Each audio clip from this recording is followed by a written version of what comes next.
తప్పు చేసి దబాయిస్తే అది నిజమవుతుందని చంద్రబాబు నాయుడు అనుకుంటే అది ఆయన భ్రమే. జనాన్ని మాయ చేసినట్టు శ్రీవారిని మోసం చేయాలంటే కుదరదన్న విషయం చంద్రబాబు నాయుడు తెలుసుకోవాలి. నిన్న జగన్ గారు తన తిరుమల పర్యటన మీద స్పష్టంగా ప్రెస్ మీట్ పెట్టడం జరిగింది.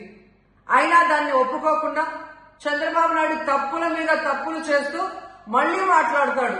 జగన్మోహన్ రెడ్డి గారు తిరుమల రావడానికి భయపడుతున్నాడు, డిక్లరేషన్ ఇవ్వబడుతుంది కాబట్టి ఎస్కేప్ అవుతున్నాడు అని చెప్పి సూటిగా చంద్రబాబు నాయుడు గారికి చెప్తున్నా.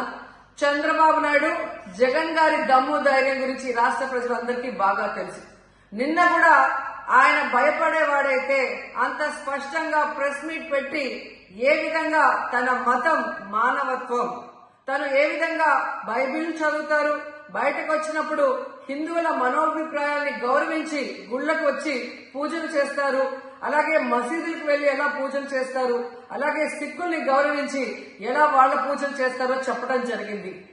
ఈ రోజు మీకు క్లియర్ గా తెలుసుకోవాల్సిన విషయం, మీకు దేవుడంటే భయం భక్తి లేదు కాబట్టి ఏంటనేది మీకు అర్థం కాదు. కానీ ఒక భక్తుడికి దేవుడి దగ్గరికి వెళ్ళాలి అన్నప్పుడు ప్రశాంతమైన వాతావరణంలో వెళ్ళాలనుకుంటాడు, ప్రశాంతంగా భగవంతుడిని పూజించాలని అనుకుంటాడు. కానీ ఈ రోజు మీరు జగన్మోహన్ రెడ్డి గారు తిరుమలకు వస్తానని అనౌన్స్ చేసిన దగ్గర నుంచి బీజేపీలో కొందరు, జనసేన, తెలుగుదేశం పార్టీ ఎలా అలజడి సృష్టిస్తున్నారో అందరూ కూడా గమనిస్తున్నారు. ఏ విధంగా అలిపిరి దగ్గర మేము అటాక్ చేస్తాం, అడ్డుకుంటామని చెప్పటం, అలాగే వైఎస్ఆర్ కాంగ్రెస్ పార్టీ నాయకులందరికీ, కార్యకర్తలందరికీ నోటీసులు ఇచ్చి జగన్మోహన్ రెడ్డి గారి పర్యటనకి పర్మిషన్ లేదు కాబట్టి ఎవరొచ్చినా అరెస్ట్ చేస్తామన్నట్టుగా భయభ్రాంతులకు మీరు ఎలా గురి చేశారు.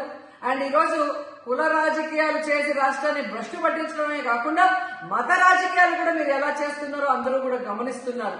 ఇలాంటి వాతావరణంలో దర్శనం చేసుకోలేము కాబట్టే జగన్మోహన్ రెడ్డి గారు ఏ విధంగా ఆ తిరుమల ట్రిప్ ని క్యాన్సిల్ చేసి తన అభిప్రాయాల్ని ప్రెస్ ద్వారా ప్రజలకి తెలియజేయడం జరిగింది.